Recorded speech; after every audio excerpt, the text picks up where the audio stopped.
All right, here, guys and gals, what is up? And welcome on in. I just wanted to quickly go over the calculator slash income sheet template that I'll be sending over to you here. There may be some links that I send over to you as well, or they'll be below the video, one of the two, but I'll get those to you as well. So anyways, so pretty much this whole sheet is to be able to track your income and also use it as a quick estimator on how much you can actually offer people based off what you're actually buying.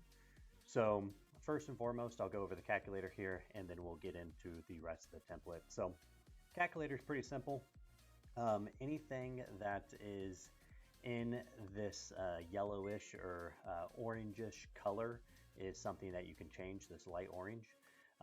Then past that is things that you don't want to change unless it's white, like these white sections and the green, of course, and all that stuff. But anyways, so long story short on this, you'll want to go ahead and put the lowest average price that you find on eBay. This is an eBay calculator, by the way.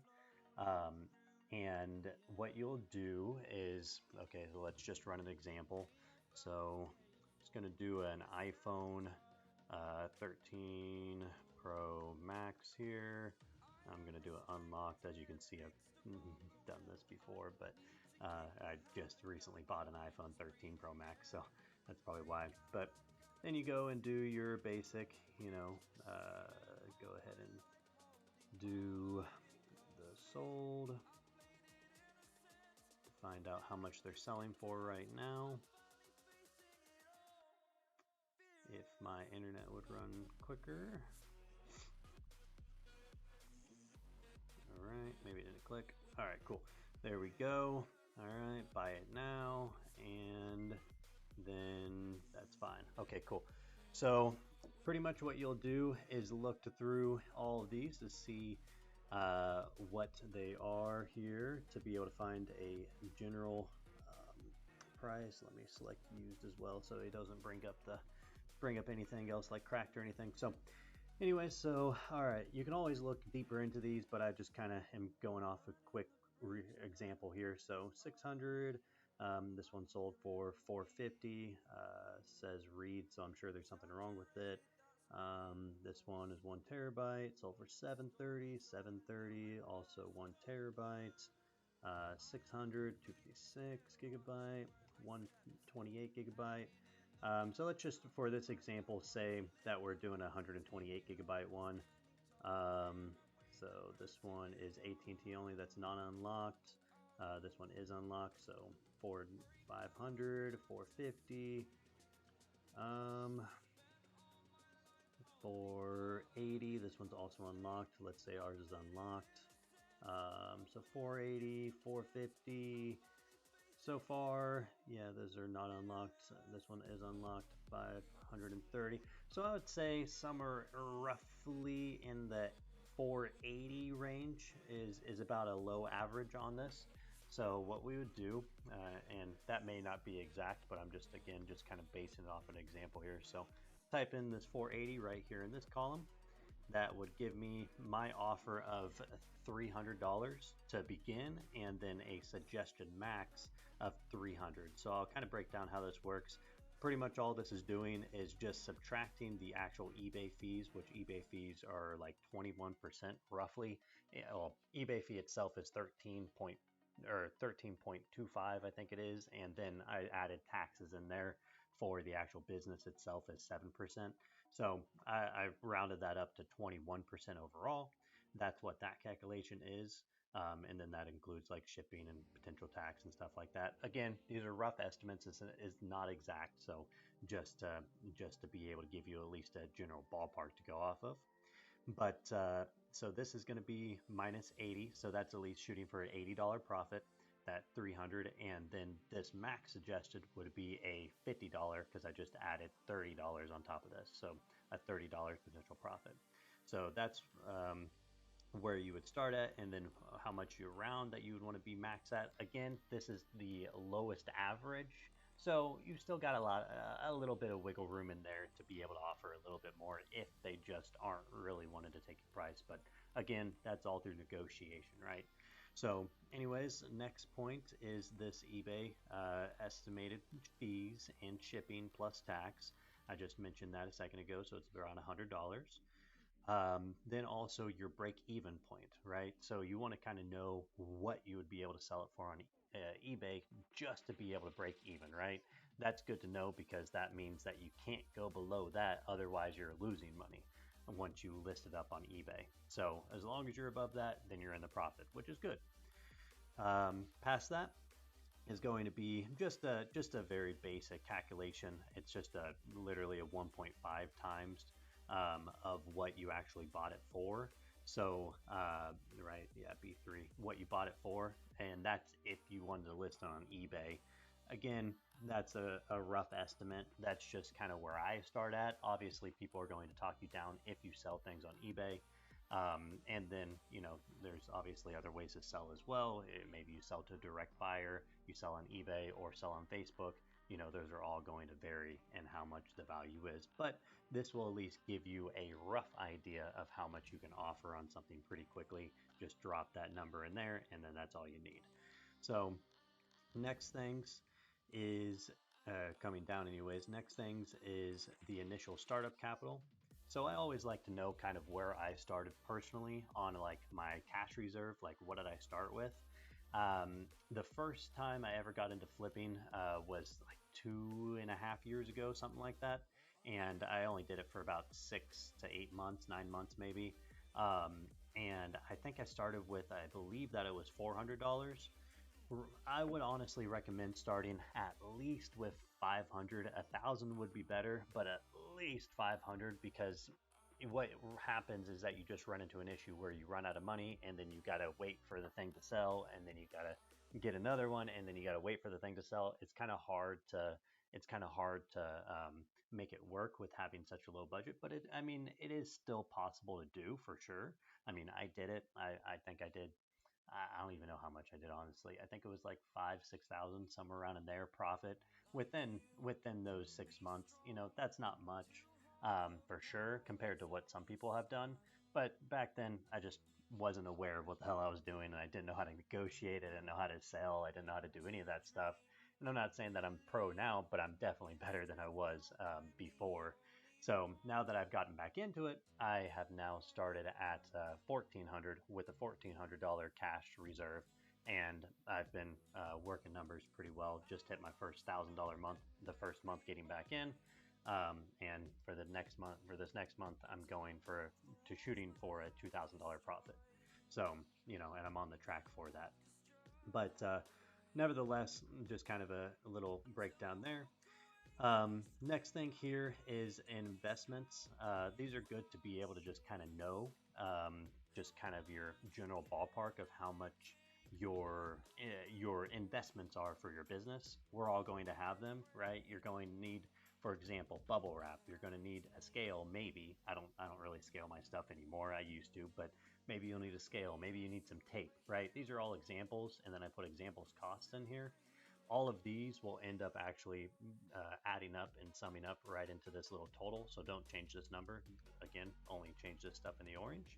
But that will actually be subtracted from your profits, which we'll go over here below in the inventory. And, just a way to be able to track. What I do with this is I literally just type in the name of what I bought, the amount. So if you only bought one, then one. Once you buy two, right, put two on there and then add it up. However much new the cost is. I wouldn't make new lines unless you really want to, just because there's not so much space in here. But yeah, that's at least something for you there, just to be able to kind of keep track of. Then I used to buy a lot of like coming over here anyways. I used to buy a lot of like Oculuses and like VRs and stuff like that. I still do every once in a while, but I just kind of made like a quick parting out calculator, and I'll kind of show you what I mean down below once I get into the inventory what this is. But I pretty much just divided things by the headset. Say it's like 50%. Say the left controller was 25% and the right controller was 25%. You probably won't use this if you don't buy VRs. It's just there though, if you ever do. It just, again, is for the inventory breakdown, but that's not really relevant right now. Past that, The current cash. So I like to try my best to, like, whenever I pull cash out of the ATM, or whenever I buy something, or whenever I sell something for cash, if I'm selling on like Facebook Marketplace, for example, for cash, then I like to try to keep track of my cash on hand. I don't always track it as best as I could be, because sometimes I forget to just update the sheet. And especially when you're doing a lot of transactions, it's a little bit harder. But it's something just to keep note of for sure. Then past that, coming down to the actual inventory itself, once you actually go and actually once you actually go and actually buy something, you'll want to kind of keep track of where you are currently at. And when it comes to the actual inventory, again, I just laid out a couple of examples here, and then I also kind of put some costs in there, the buy dates, and I'll kind of go over just each of these things here really quick. But what you'll want to do is just, again, make a quick little note of what the actual inventory is, right? So say you bought an iPhone 14, 120 gigabyte, and it's locked through Cricket.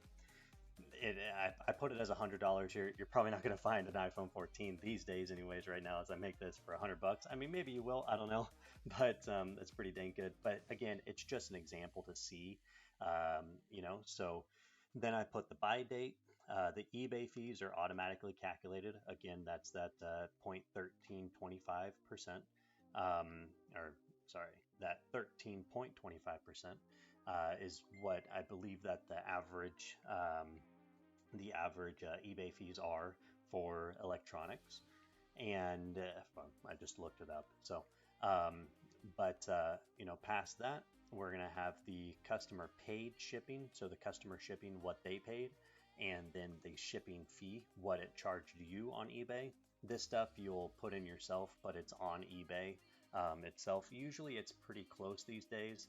Back in the day when I was doing it, it was like maybe $6 or $7 off, so that was added on profit. But now it's pretty close. It's like maybe $1 or $2. But hey, $1 or $2 profit helps, so it's good to put those in there. And after, of course, you make a sale, right?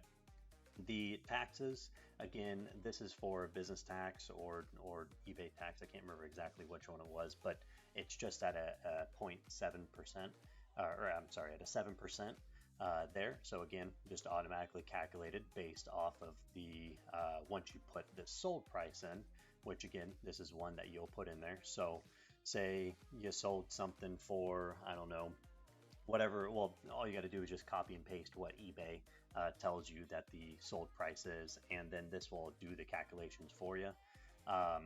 They again may not be exactly on, but I kind of try to overshoot things just so that way I can kind of use this whole inventory as like kind of a tester to see how much I could actually make if I bought something at a certain amount.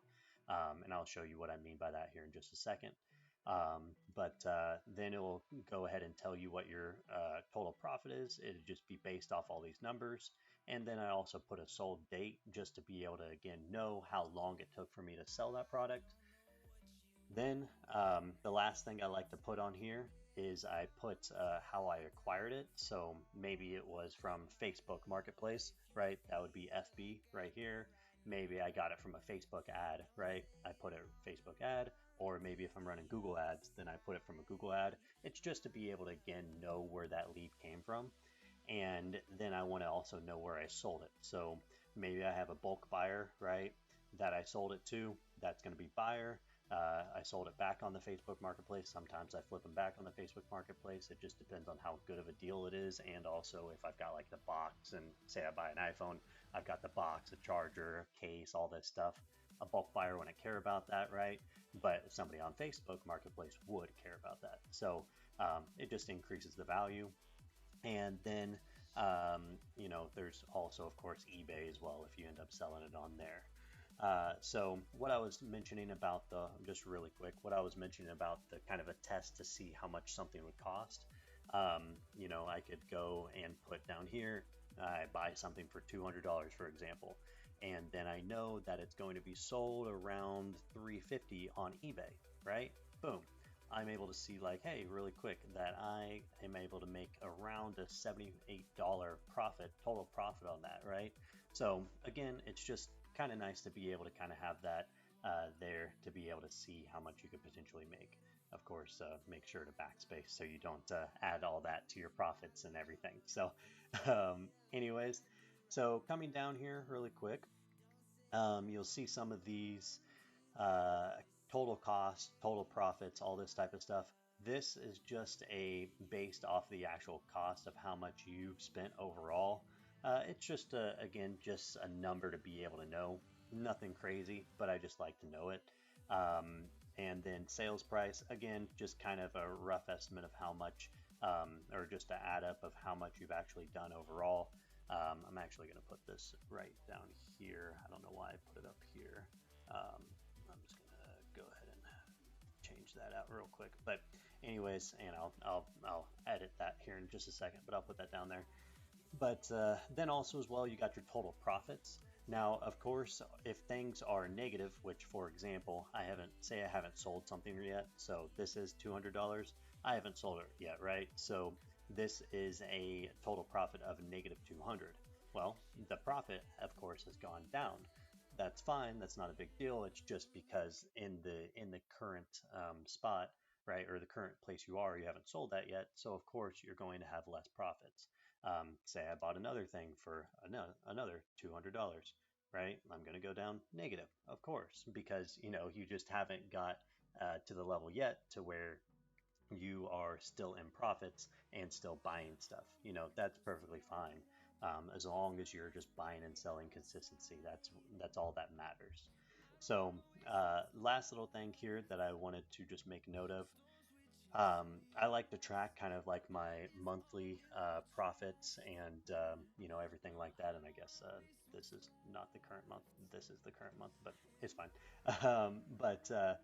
Anyways, I like to track how much I've done on a monthly basis, and I just put some basic goals for myself right here. Obviously you can change these to whatever you're trying to go for. Of course, be intentional with how much it is. And I don't know what happened to this other bit here, but there was a little calculator of how many I needed at $50 profit a month.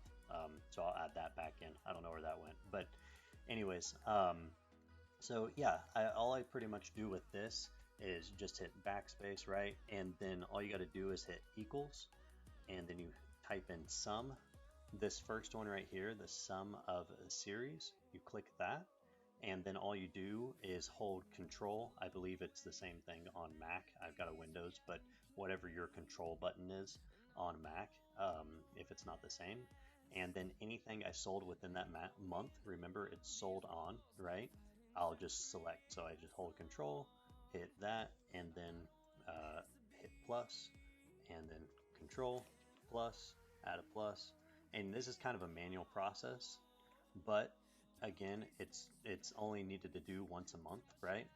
But it just is able to show you how much you've actually done for that entire month. And again, it's only if you've actually sold stuff, right? If I haven't sold it yet, like these down here, I won't add in, right? Because there's just no reason to. That's not profit, right? I want to know my total profit for that month. So all I got to do is now hit enter, and that will give me what my total profit is for this month, right? So overall, just based off these examples, I've made $308 total profit this entire month, right? So again, just a nice thing to have. And if you want to put some like reasonings why, or some reasonings wanted to hit these goals, you can as well down here. You don't have to. It's just I like to, because I like to know what I'm shooting for when it comes to my business and why I'm doing the things that I'm doing every single day, why I'm spending time on it. So for me, for example, it's like moving to, right now anyways, thinking about moving to Detroit, right? That's one of my main reasons right now. And then past that, it's also being able to like travel different places around the country, different places around the world, And that's kind of my, I guess, behind the scenes, like reasonings why I'm actually trying to flip products. So anyways, that's really it. If you have any questions, feel free to reach out to me. You can find me on Facebook, Instagram. Probably Facebook would be the best way to contact me, but you can also hit me up on Instagram. I'll try to get some links somewhere for you to be able to get in contact with me. I may just put them right in here. I'm not 100% sure, but nonetheless, if you got any other questions, let me know. And yeah, that's it. All right, have a good one.